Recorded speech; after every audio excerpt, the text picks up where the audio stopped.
Hi, I'm Beth Martinez, Chief of Staff and Strategic Planning for Fort Bend ISD, and I'm going to provide an update on where we have been with the attendance boundary planning process and what our next steps are. I'll also be sharing the presentation with Scott Leopold from Cooperative Strategies, who will lead you through the details of the various boundary options in each of these scenarios. During this presentation, I'll share information about the boundary planning timeline, more details about our community engagement process, and Scott will provide detailed information about the various boundary options we're sharing with the community for feedback during the week of December 10th. We'll also discuss next steps in the planning process. Earlier this fall, we began the attendance boundary planning process associated with establishing the attendance boundary for Elementary 51 in the Aliana community and for balancing high school enrollment in the southeast portion of the district. To date, we have engaged with focus groups from both of these areas of the district. Prior to the Thanksgiving break, we launched the application process for 3 focus groups, one for Elementary 51, another for Elementary School 53 or classroom additions at Austin Parkway, Commonwealth Elementary, and Settlers Way Elementary to relieve Commonwealth Elementary overutilization and balance enrollment in the central portion of the district, as well as the focus group for balancing high school enrollment in the southeast portion of the district. On Friday before the break, we notified principals and parents in the central portion of the district that we would be delaying the boundary planning process for this area until we have a clear path forward regarding land negotiations for Elementary 53. We're currently in the feedback phase of the planning process, which will take us through January 2nd, 2019. During November, we recruited focus group members from the elementary school attendance areas in proximity to Elementary School 51. And from each of the high schools in the southeast portion of the district, Elkins, Hightower, Marshall, Ridgepoint, and Willow Ridge. Staff reviewed the focus group applications and selected members based on objective criteria, feedback from references, and to ensure the group reflected the geographic makeup of the area. For example, it was important that the focus group for Elementary 51 included representation from a neighborhood that was in very close proximity to Elementary School 51, but in the current Lakeview Elementary attendance boundary. We wanted to give members of each of these focus groups an opportunity to learn more about the process and to share expectations about their role in the process, so we held a focus group orientation on November 27th. During the orientation, we explained that the role of the focus group would be to review preliminary boundary options in alignment with Board Policy FC Local and to provide input that staff would use to refine options before sharing with the full community for further feedback. The focus groups met on separate evenings to review options and provide input following the orientation. Ultimately, the focus groups not only provided useful input on the preliminary options, asked important questions about the process and the individual campuses, they also helped to create additional options. The Elementary 51 focus group met on the 28th of November, and the High School Balancing focus group met on the 29th. Following the focus group for high school, members requested a second meeting, and that meeting convened again last week to review questions and provide further input on the high schools in the southeast portion of the district. During the week of December 10th, we will present the boundary options to the community online and hold 3 information meetings.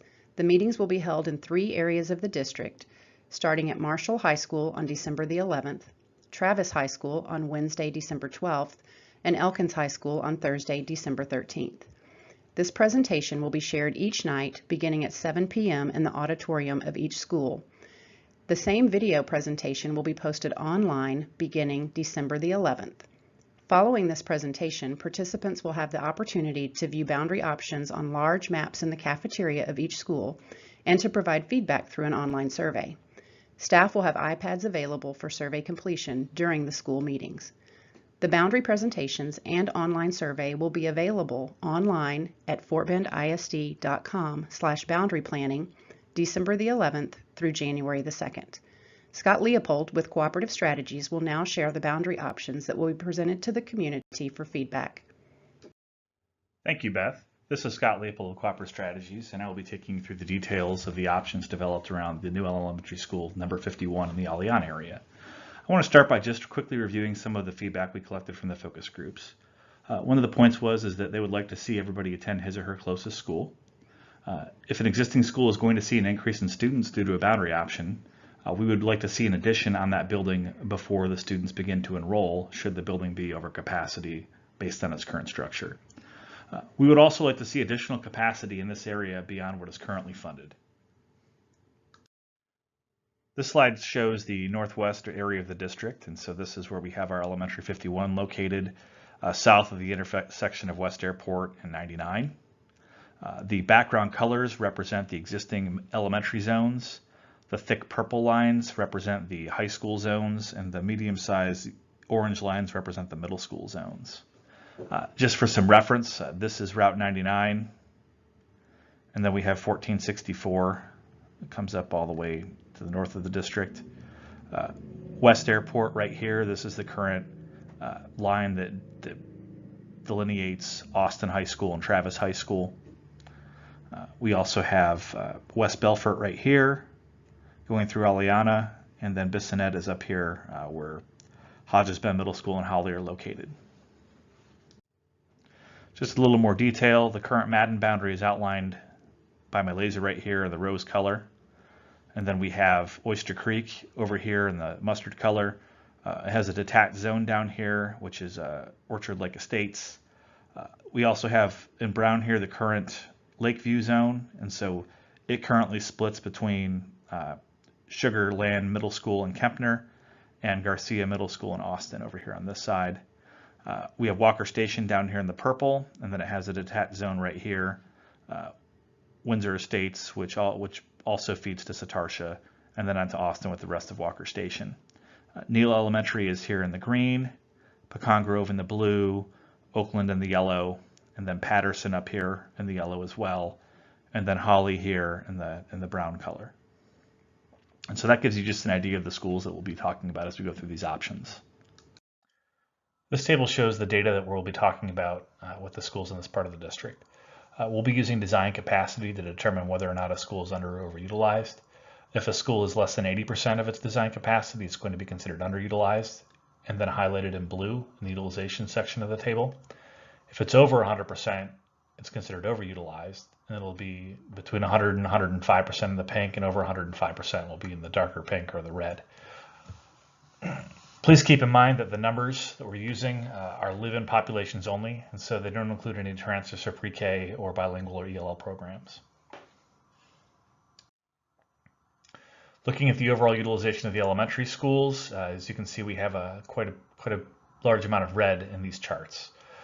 If we look at our utilization overall, we're projected to go between 92 and 101% utilization by the 25-26 school year, reaching 105% in 28-29.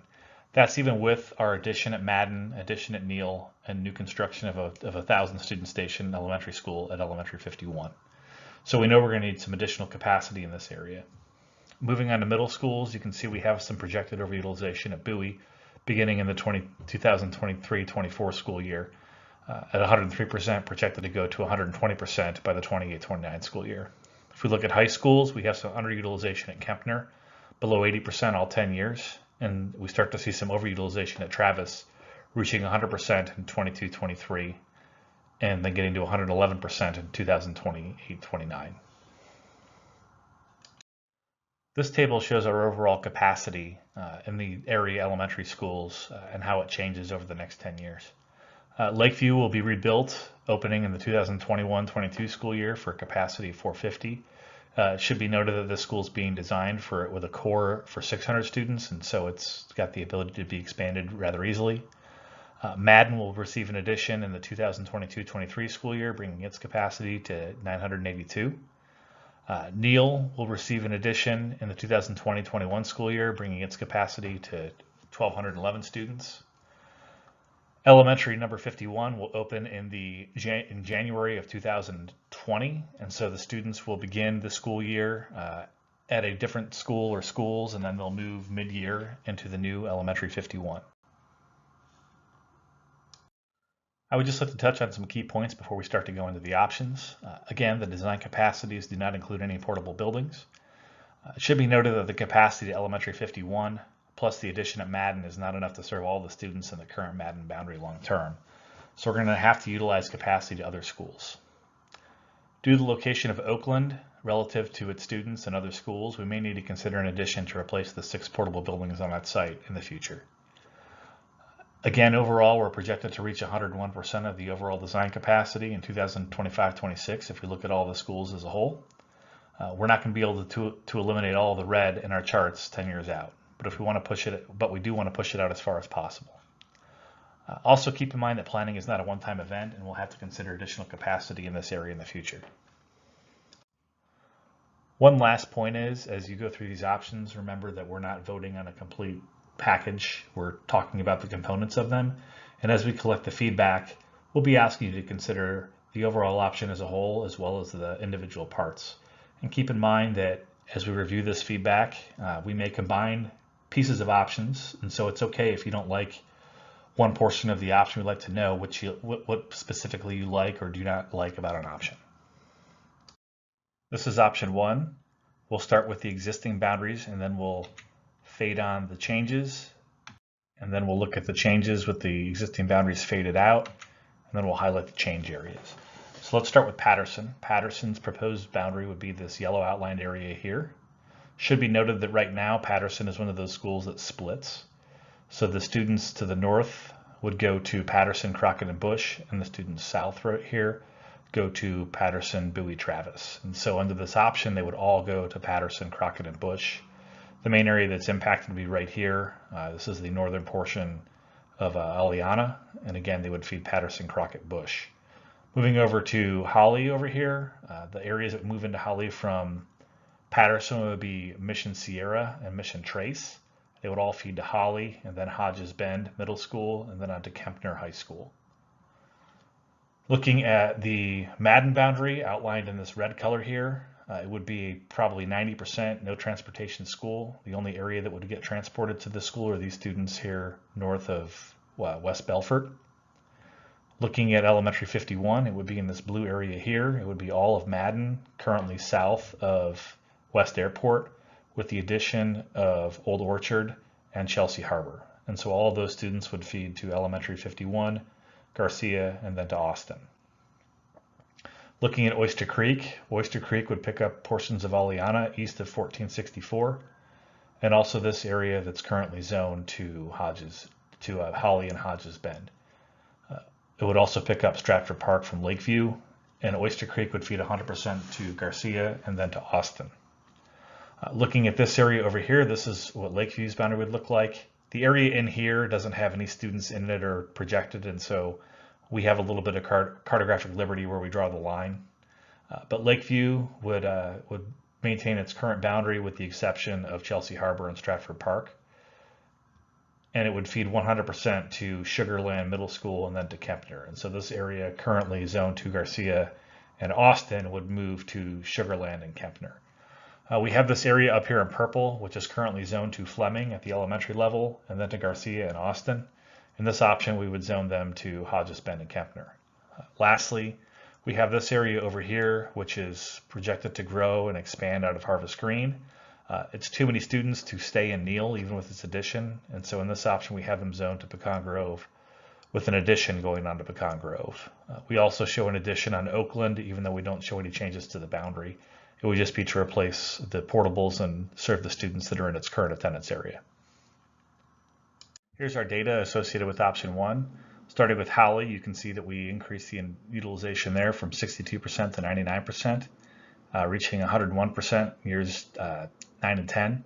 It should be noted that in this option, we'd need to phase out the bilingual program at Holly and reconstitute it at a different location. Lakeview would go from 78% down to 47%, which is good because we can reduce that enrollment while we rebuild the school. And then it will gradually grow back up to 80% in its new facility. Madden would go from 169%, if all the students that lived in its zone today went there, down to 94%, back up to 100, and then 105. And then once its addition comes online, we're down to 85% and up to 96% in year 10.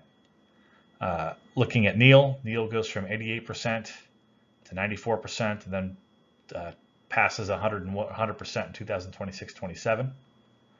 Looking at Oakland, as you can see, we have the need for an addition here. We haven't made any changes to the boundary. And so now we've shown an addition coming online in 2023-24, which would have to be included in a future bond program. And so that would reduce our utilization down to 95%. If we look at Oyster Creek would be better utilized at 100%, gently phasing down over time. Looking at Patterson, it would go from 81% down to 55%, and then it would come right back up over time. Pecan Grove would go from 84% to 97% to 109 to 121, and then we put the addition online in 23-24, and then we're right back around 100%. Walker Station is unchanged in this option. And then we show Elementary 51 opening at 61% to 74 to 86 to 95, up to about 105% in year 10. Looking at the middle schools, we've reduced the overutilization at Bowie and pushed it out much further, and so we start to hit 101% in 26-27. Looking at the high schools, we've helped to balance things here. If you recall, if we didn't make any changes, we were going to have overutilization at Travis. By moving that area currently at Holly to Kempner, we bring Kempner up to 83%, 90%, 95, and then up to 103, 105, and then starting back down.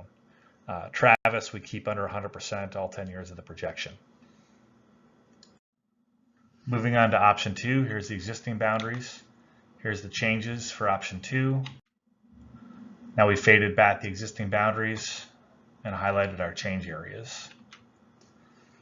And so starting at the top again, Patterson would be in the yellow outlined area, and it would feed 100% to Crockett and Bush. We'd pick up Mission Sierra.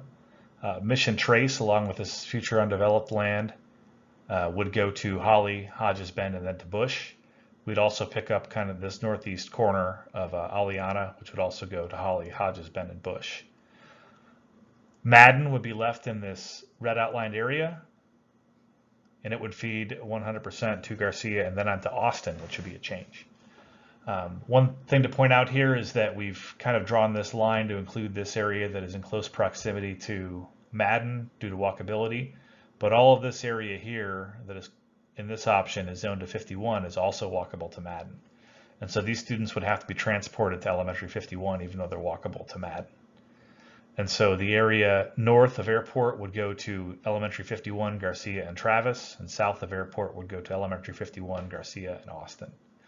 If we move on to Oyster Creek, the changes here, this area is Old Orchard, and it would move to Oyster Creek. Stratford Park would also move to Oyster Creek, and Chelsea Harbor would also move to Oyster Creek. We'd also pick up this area in Holly, which would also move down to Oyster Creek, and Oyster Creek would feed 100% into Garcia and Austin. We pick up this area that is on the eastern edge of Oyster Creek. It would move into Lakeview and then also feed 100% into Sugarland and Kempner. But in order to make all of that work, we'd have to have an addition at Lakeview. Again, like the previous option, we would align this feeder pattern bust here. These students who currently feed to Fleming, Garcia, and Austin would feed to Fleming, and then change to Hodges Bend and Kempner. And again, we have our same changes out here with Pecan Grove. That area, currently part of Neal, would move to Pecan Grove, but it would require an addition. Looking at the data associated with option 2, we do a much better job again of utilizing Holly. We would go from 62% to 81% to 79, and then up to 98 to 95. Towards the end. The bilingual program could likely stay in the near term, but may need to be phased out over time as the utilization increases at Holly. Again, Lakeview, we go from 78% to 71 to 72, and then when the new facility is constructed, we're over capacity based on the boundary we have, so we need to have an addition here. Perhaps it could be built when the school is being initially constructed, or maybe it has to come online a couple years later. Madden would go from almost 170% to 99, back up to 105, 110, and then once its addition comes online, down to 89, and then back up to 100 over time. Looking at Neal would go from 88 again to 94, and then start to get up to 100, 105, 108% towards the end of the projection. Now we'll toggle on those additions, and so you can see our utilization at Oakland goes away once we have that addition online in 2023-24. Looking at Oyster Creek would be much better utilized, going from 76% up to 98, and staying in the 90s all 10 years. Patterson goes from 81% down to 70, 74, and then starts to head back up towards the end of the projection. Again, Pecan Grove, 109%, 121, 127, and then once its addition would come online, it would be down around 100. Walker Station, again, unchanged in this option. Elementary 51 would open at 47%, 61, 74, and then would never see 100% in the 10 years, but would be in the high 80s, low 90s. Looking at the middle schools, again, we help to reduce that overutilization at Bowie. We do increase utilization over time at Crockett. Looking at the high schools, we've got really good balance here. We don't show any high schools over 100% in all 10 years of the projection. We get Travis down into the low 90s towards the end. This is option 3, and so we'll start with the existing boundaries, toggle on the changes, and then back off the existing boundaries to show our change areas. So starting with Patterson, Patterson stays relatively unchanged, and so Mission Sierra and Mission Trace would both stay at Patterson. We would take the kind of southern portion of Patterson, which doesn't have any students in it currently. They would move from Patterson to Holly, Hodges Bend, and then to Bush. What's different about this option is how we draw the boundary for Elementary 51. We actually have 2 sections of the boundary for Elementary 51. And so we'd have one section that's south of Airport, and they would feed 100% to 51, Garcia and Austin. And then this portion north would feed to Garcia and Travis. And so it would be a split. But it should be noted that what we have left at Madden here is a 100% no transportation to school. And so all the students in this zone for Madden would be able to walk to Madden. They would then feed to Garcia and Travis. Looking at Oyster Creek Creek would pick up these areas that are currently Aliana, that are south of West Airport, and also Old Orchard. And then Oyster Creek would feed 100% to Garcia and Austin. It should be noted that Lakeview in this scenario has no changes, so Stratford Park and Chelsea Harbor would both remain at Lakeview, and Lakeview would definitely need an addition to maintain its current boundary. That eastern portion of Oyster Creek that we had going to Lakeview and some other options, in this option they would go to Fleming and then feed to Hodges Bend and Kempner. And again, looking over towards the west, we still have those same changes at Pecan Grove with the addition, and also the addition at Oakland. So in this scenario, we would need an addition at Patterson to kind of maintain its current zone. The addition at Oakland, the addition at Pecan Grove, and the addition at Lakeview. Here's our data for option 3. We've brought Fleming into the equation, and so Fleming would go from 71% to 86 and would stay in the low 90s. Holly would still remain relatively underutilized. We did not put a lot of growth into this school. We didn't move any large groups of existing students, but did point that future growth into Holly. So Holly would go into 62, 60, 58, and then it would start to come back up at the end as that growth came in. This would allow Holly to maintain its bilingual program that it currently has in place. Lakeview, with its current boundary, would go 78%, 77, and then when the schools are placed smaller, it would go down to 100. It would go up to 109%. So now we'll toggle on those additions, and you can see it drops to 89%. Looking at Madden would go from 169% to 82, 88, 93, and then its addition comes online, and it's 75, 77, 79, and then up into the 80s. Looking at Neal again, 88, 94, 99, and then it starts up to 100% towards the end of the projection. Oakland, we still show the need for that addition. Oyster Creek goes from 76 up to right around 100% and remains stable. Patterson would go 81%, 87, 90, 96, 102, and then it would get its addition and it would come back down into the 90s. Looking at Pecan Grove again, 109, 121, 127, and then down right around 100% with an addition. Walker Station still unchanged in this option. Elementary 51 would open relatively low, 45%, 58, 70, 78, and then would get back up into the high 80s by year 10. We do have a little bit of imbalance towards the end at the middle schools. Bowie 101%, Garcia 101%. Looking at the high schools, We start to see Bush kind of creep up towards the end there at 101 to 102%, and Kempner still stays relatively low in this option. Here's option 4. We'll start with the existing zones, toggle on the changes, fade back the existing zones, and then highlight the areas that would move. So we'll start with Patterson. So the new Patterson boundary will be outlined in this yellow area here.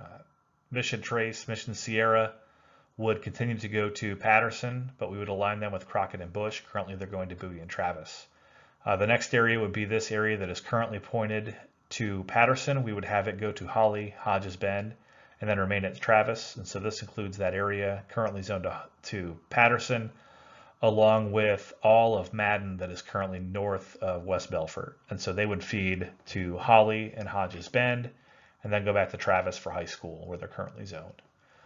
Looking at Oyster Creek, we have this section that is south of West Belfort and east of 1464. They would go to Oyster Creek, along with Old Orchard and Stratford Park. Oyster Creek would feed 100% into Garcia and Austin. Moving on to 51, everybody south of Airport and Madden would go to 51, with the exception, of course, of Old Orchard, which would go to Oyster Creek. We would also take the area that is currently zoned to Neal, that Pecan Grove growth area, and we would zone it to Elementary 51, but it would stay at Bowie and Travis. And so we would have a split at 51 at 99. West of 99 would go 51 Bowie Travis, east of 99 would go 51 Garcia Austin. We also have a portion down here south of what is currently Neal that shows some growth towards the end of the projection. We would align that with Brazos Bend, Bowie and Travis. Last area here to talk about, or one of the last areas, would be Chelsea Harbor. Again, it's currently zoned to Lakeview. In this option, they would go to Walker Station and then to Satartia and Austin. And so that's this area outlined in purple. In order to do this, we'd have to put an addition on Walker Station. Looking at Lakeview, Lakeview would again pick up that eastern portion of Oyster Creek, and they would feed to Lakeview, Sugarland, and then Kempner for high school. Lakeview would need an addition.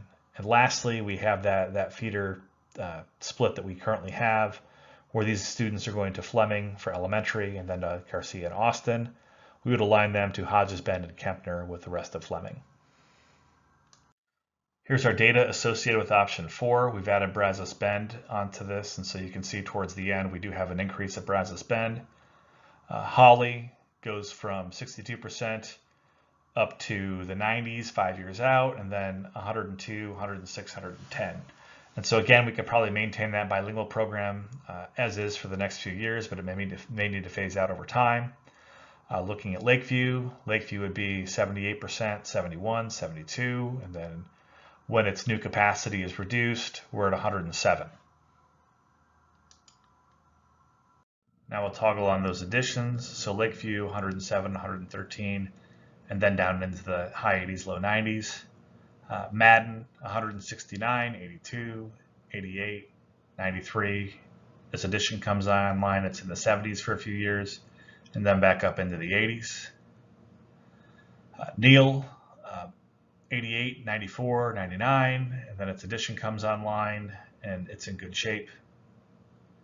Oakland, again, overutilized, and then we get that addition online, 23, 24, and it's in good shape. Oyster Creek, 76, 100%, and then it stays right between 90 and 100 all the way out. Patterson starts to creep up there, but then we get its addition, and it's in the 90s. Pecan Grove is unchanged in this option. Walker Station would go from 92 to 106 with that addition of Chelsea Harbor, and then when we have the addition, it's in the 80s or 90s. Elementary 51 would open low in this option, 37%. 59, 77, and then it never hits 100% all the way out.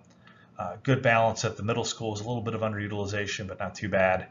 The high schools are very well balanced, all in the high 80s to the 90s, all the way out. Thank you for taking the time to view this presentation and learn more about the process and the options. I just want to hit a few key points before we turn you over to complete the survey to provide your feedback. Please remember that we are looking for detailed feedback related to these options. We'd love to find rationale and the reasons why you support or do not support an option. That way we can develop recommendations that align closer to what the community wants. The survey is going to ask you to provide your level of support for each option as a package as well as its component parts. That's also very important because there may be, you may not like the option as a whole, but there may be pieces of it that you like. And so that kind of feedback will allow us to combine desirable components of options into recommendations. So again, as you're providing your feedback, remember the more detail you can provide us, the more useful it is to us as a district. So now I'll turn it over to Beth to talk about next steps. Thank you. As a reminder, our next steps include boundary presentations and feedback surveys that will be available online at fortbendisd.com/boundary planning from December the 11th through January 2nd. Community meetings held on December 11th, 12th, and 13th will feature the same boundary presentation and feedback survey that will be posted online for any community members who wish to attend in person. Following the community engagement process, staff will study and consider all feedback from the community and possibly refine options further based on this community feedback. During January, we expect to take recommendations for the Elementary 51 boundary to the board for consideration, and in February, provide an update around the high school enrollment boundary planning process and provide recommendations for board consideration. Thank you very much for engaging in this very important work, for taking time to engage around the various boundary options, and most importantly, for providing feedback and input throughout this process.